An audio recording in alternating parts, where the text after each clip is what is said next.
પોરબંદરમાં સ્મશાન યાત્રા કાઢવામાં આવી, પરંતુ આ કંઈક અલગ યાત્રા હતી। પ્રદૂષિત પાણી સામે પોરબંદરમાં સ્મશાન યાત્રા જોવા મળી। જેતપુરના પ્રદૂષિત પાણીના વિરોધમાં સ્મશાન યાત્રા કરાઈ।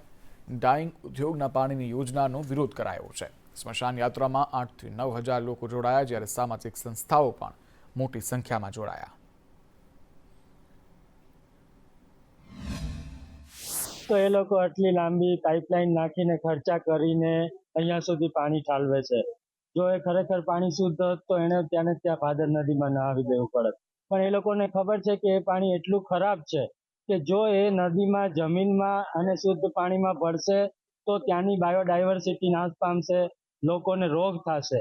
એટલે એકને ગોળ અને એકને ખોળ। અમે લોકોએ સરકારને આ અંગે નિવેદનો કરશું અને જો આ રેલી પછી પણ એ લોકો જો નહીં માને તો ઉગ્રમાં ઉગ્ર આંદોલન અમે આ કરશું અને પછી સરકારને ઝૂકવું પડે એના કરતા વ્યવસ્થિત રીતે અત્યારે જ બહાર પાડી દો કે આ યોજના રદ કરવામાં આવી છે અને પોરબંદરમાં કે અન્ય ગુજરાતના દરિયામાં કોઈ પણ જગ્યાએ આવી લાઈનો નહીં નખાય। આજે જેતપુરનું પાણી છે એની અંતિમ યાત્રા આપણે નરસન ટેકરીથી લઈ અને આપણે સ્મશાન ભૂમિ તરફથી આપણે લઈ આવ્યા।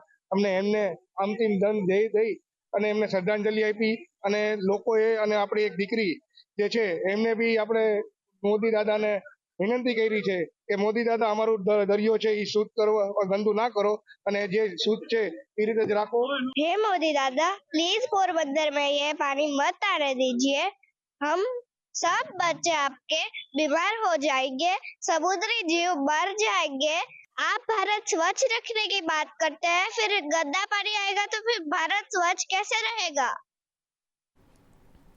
ઓખા બેટ દ્વારકા વચ્ચે સુદર્શન સેતુ પર વાહનોનો ખડકલો જોવા મળી રહ્યો છે। આડેધડ વાહનો પાર્ક કરી અને પ્રવાસીઓ મોજમાં જોવા મળ્યા। આડેધડ પાર્કિંગથી અવરજવર કરતા વાહન ચાલકોને ભારે હાલાકી ભોગવવી પડી રહી છે। ત્યારે સુદર્શન સેતુ પર અકસ્માત થાય તો જવાબદાર કોણ?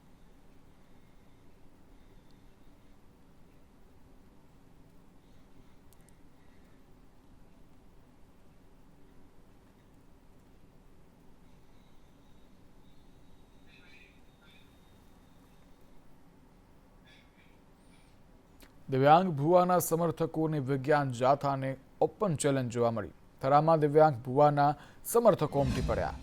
ભુવાની ધરપકડ કરાવતા સમર્થકોમાં રોષ। થરા વહાણવટી સિકોતર મંદિરે સમર્થકો ઉમટી પડ્યા। પોસ્ટર સાથે સૂત્રોચ્ચાર કરી જયંત પંડ્યાનો વિરોધ કરાયો। 3 દિવસ પહેલા વિજ્ઞાન જાથાએ પર્દાફાશ કર્યો હતો।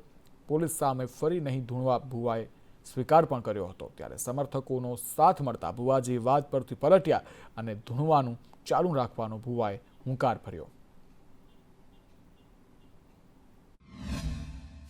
અત્યારે અહીંયા મોટી સંખ્યામાં તમારા અનુયાયીઓ આવ્યા છે। અનેક લોકો જયંત પંડ્યા સામે વિરોધ કરી રહ્યા છે। તમે શું કહેવા માંગો છો જયંત પંડ્યા? જયંત પંડ્યાને એવું કહેવા માંગુ છું કે આવી જા બનાસકોઠા, હું રાજકોટ નથી આવ્યો, તું બનાસકોઠા આવ્યો છે મને ખોટી છેતરપિંડી કરવા। એ તું બનાસકોઠા આવી જા, હું રાજકોટ શું કામ આવું? હું થોડો તને લેવા રાજકોટ આવ્યો હતો।